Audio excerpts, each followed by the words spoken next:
Hello everybody, my name is Marlowe and welcome back to another episode of Minecraft Survival, where today I am in desperate need of some gold. Currently, this is all of the gold I have to my name, which, as you can probably tell, is not a lot at all. And it's been like that for a while, really. I've been meaning to make a gold farm, but I just keep putting it off. Today, I'll be putting it on. And what I mean by that is we're going to be building a gold farm today. The main reason I need it is actually for my villager trading hall over here. Specifically, I need it for curing my villagers. That is after I get my zombie helpers down there to eat them in the first place. And in between episodes, I have actually been doing a little bit of zombifying, curing, and trading. Of course, I had no gold in the first place, so I had to head to the nether and mine some there, which gave me this amount, not too shabby.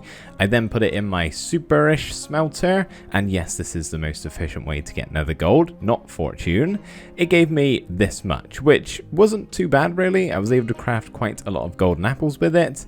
I also brewed up a bunch of potions, and then I let my zombie friend have a little bit of a villager snack. After he was done eating, I of course cured all of my villagers, making them nice and safe. They were very thankful for it, and of course reduced their trades, which I then traded with them for a long time, maxing them all out to master level. But that was only 10 of my villagers. I still have 10 up there, 10 up on the other side, and 20 more on the second level. So yeah, I need more gold. The potions, not a problem. They're super easy to get. Golden apples though, they're pretty expensive unless you have a good supply. One thing I did quickly want to mention, without going into too much detail about how this whole trading system works, is I need all of my librarians to have this glass trade.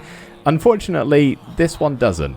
I personally thought they always had the glass trade, but obviously that is not the case. So any librarians, this one included, or any others that we get in the future, I'm going to have to switch them out or somehow get them to have that glass trade because it's kind of needed for how this whole thing works. But that's something I'm going to worry about at a later stage. The main thing I wanted to tell you is that's why I need the gold. Plus, it's just kind of handy to have a gold farm on hand, I think. So the gold farm design that I'm going to be using, of course, is not one of my own. I made that mistake in the last episode. Long story short, in case you missed the episode, we built a flower farm and it didn't exactly go to plan. But as I was saying, the gold farm design that I'm actually going to be using is from Mango. Link in the description. So first things first, we are going to have to do some resource gathering, which is mainly going to be getting a whole bunch of magma blocks, as well as a decent amount of glass too, and then just a few other odds and sods. So I'm going to head to the nether and mine nearly 6,000 magma blocks, and also smelt up some glass.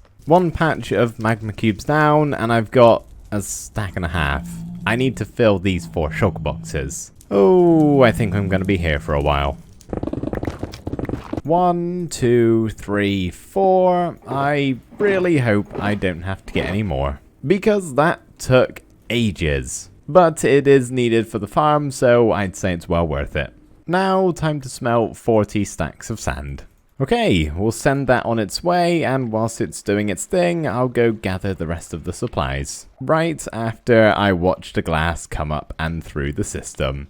Always super satisfying.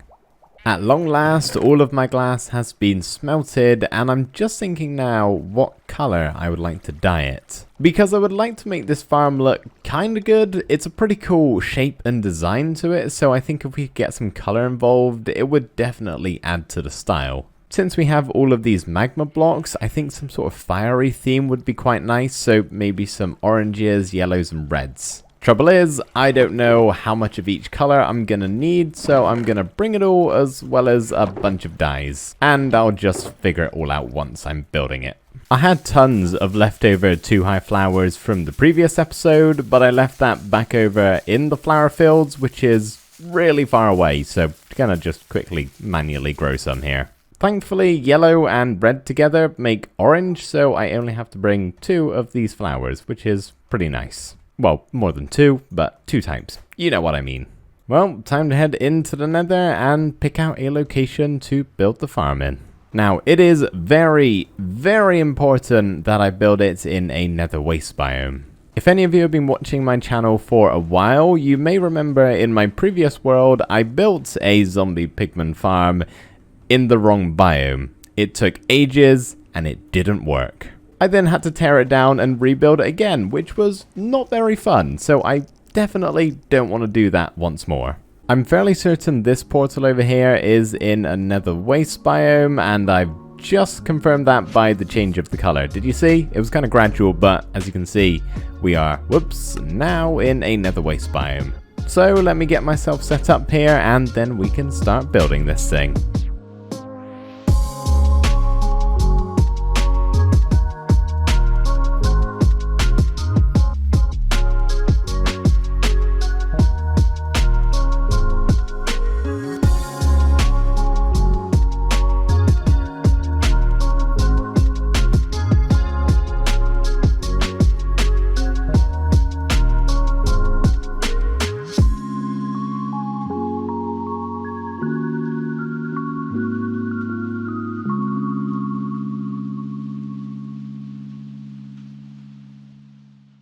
Once again, I am ever so thankful for Swift Sneak, because placing all of these magma blocks without it would have been a real pain. And yes, I know Frostwalker exists, but I don't have that book, so I'm really glad I had the Swift Sneak. So as you can see, the farm is pretty much done. There's only really a couple more things we have left to do. One of them is to sort out some proper storage down here, because a single chest underneath each hopper is not going to do well. The other is to name tag some zombie pigmans in each corner of the farm, so I basically just need to pillar out a little bit this way and place a zombie pigman on top of that block. I brought some minecarts in case this doesn't work, but I'm hoping I can just kind of push him in position. Okay, you're very close. Please do not turn around now and decide to go home. You're doing great. You're doing great. Just stay right there. Please don't move. Yes, we did it. And we can give him a name tag and then go do that 3 more times. There is the second. There we have number 3. And last but not least, we have number 4. So we are now ready for a quick test. I'm just going to get rid of these zombie pigmans real quickly, otherwise they might climb the scaffolding and attack me, which would not be great. I'd rather not be dying in this farm. This one is just immune to being pushed for some reason. I think it's because he's in the scaffolding. Okay, well, I guess we're ready for a test. I know we don't have the storage all done yet, but I thought I'd just make sure things are in working order before I do all of that. So to start the farm, very simply, we just want to shoot one of these guys. And try not to one-shot them. Let's try that again, shall we? Maybe don't pull it back quite as far. Alright, here they come. I'm going to get my rockets on hand in case I built this wrong. But they should come swarming in, not be able to jump over, and instantly die in the stacked minecarts we have below. Awesome. Okay, I am going to put a stop to it right there because, yeah, we only have a single chest of storage, basically. So let me go down, let them all despawn, and we can go up and sort the storage out. Oh, no. Slight problem. Those guys over there have kept their aggro. So that may have been a mistake, testing it this early. I'm just going to go all the way back to the overworld and come back and hopefully they've forgotten about me. Are we cool? Everybody friends with me? We're not angry? I'm kind of putting my life on the line here, but I think we're not good. We're not good. We're okay. I'm under the farm now and they seem to have forgotten about me. Let's get this set up so we can actually, use this properly. So this is a cool looking farm, right? I don't want to ruin it with a really ugly storage system, so I'm trying to make something that looks okay. Which is definitely not what we have here. I of course want to set up some automatic sorting so we can actually, get rid of all the swords and the rotten flesh and keep just the gold. But I want to kind of keep the symmetry. I just have no idea how to go about doing it. I'm thinking the best option might actually be to build the storage down on the bedrock ceiling. So my new plan, and what I'm hoping should work, is underneath all 4 of these hoppers, just pretend this monstrosity isn't here right now, there's going to be some droppers that will shoot all of the items out and kind of make them fall down the center here, and then we can build something maybe a bit more ugly, but also more functional down on the bedrock ceiling. So here I am on the ceiling, and the storage is complete. As you may be able to tell, I didn't actually build it down here. Instead, I built it up by the farm. I'll show you in a second, but first things first, I don't need this scaffolding anymore. Nice. So if we just fly directly upwards, the storage as well as the farm eventually comes into render distance. And as you can see, I ended up being able to make something that is somewhat symmetrical. It's not really symmetrical 4 ways like this circle farm is, but it's better than what I had before, that's for sure. So very simply, the zombie pigmen die in the minecarts there, their items then go into these droppers which get shot against the yellow glass wall, and they fall into this ring of hoppers and then get sorted into gold and then gold nuggets, and then everything else gets burnt in the lava. Now I haven't fully tested this whole contraption. The only thing I really made sure worked was the items getting pushed against the wall and actually falling into the hoppers, which I know works. At least it does in my creative world, so if it doesn't here I'm going to be very sad. But as for everything else, I mean, it's pretty basic. I've made sorting systems before. Hopefully I shouldn't have made a mistake. But I guess there's only one way to find out. And that is, of course, to do a proper test. So the zombie pigments are coming in. We already know this works because we've done a test. Like I said, the main thing we're really looking at is the actual sorting element to this farm. The bit that I designed, not somebody smarter than me. I've been stood here for about a minute and a half now, so that's probably good to go and take a look at how we're doing down here. So the main thing I'm looking for is that we don't have any drops just kind of lying on the glass here, which we don't, which means they're all going into these hoppers here, as you can see, nicely falling down the side. I also have to make sure that the right drops are going into the right chest. So these 2 are for gold either side, which makes sense why they're empty because we've been stood there for a minute and a half. The rest of them are for gold nuggets, which obviously get produced quite a bit more in gold farms, so they're already coming into the system, which is good. And I don't see any swords or rotten flesh or anything like that. So I can only assume that is getting burnt up in the lava. The only thing I'm a little bit concerned at is item congestion. This farm obviously drops a lot of gold and other items, and I've only got hoppers here dealing with that, nothing else. So I'm hoping it can keep up. I guess I won't really know until we do a proper long test, but it handled that short stint pretty well. Something I'm not sure about, and I can't really find an answer anywhere online.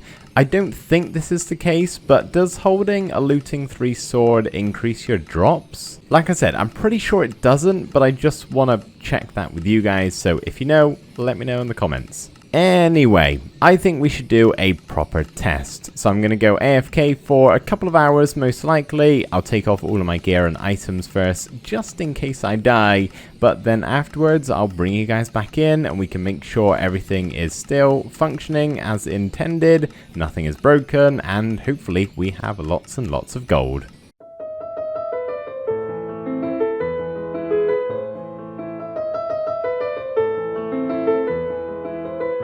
So that was a 2-hour AFK session, and first things first, as you can see, I'm level 250. As far as the gold drops go, we only got 8 gold nuggets and 5 gold ingots, as well as 4 stacks and 17 gold blocks. Oh yes. So I think it's safe to say that this farm is working as intended.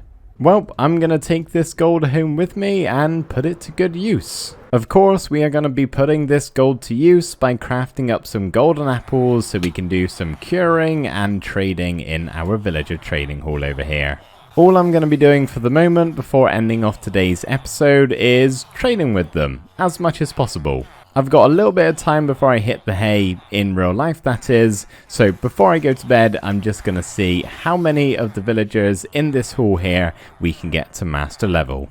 Alright, that is now all of our librarians and cartographers up to master level. Now, it is time to do some trading with these guys. Okay, it's getting late now, so I kind of have to wrap things up, but all of the villagers now, with the exception of 2 of them, are master level. Those 2 villagers in question are the fisherman and also the leather worker. And the main reason they're not master level is because the trades that I'm able to trade with them are locked. So I'll just tackle that at another point in time once they unlock. But yeah, that is all of our villagers now master level and ready to be traded with, which is kind of exciting. But that, everybody, is where we're going to have to leave it for today's episode. I really hope you enjoyed watching. Thank you ever so much for doing that. And as always, thank you for the continued support on this series. It is always really, really appreciated. But thank you for watching. Hope you enjoyed, and I'll see you next time. Bye for now.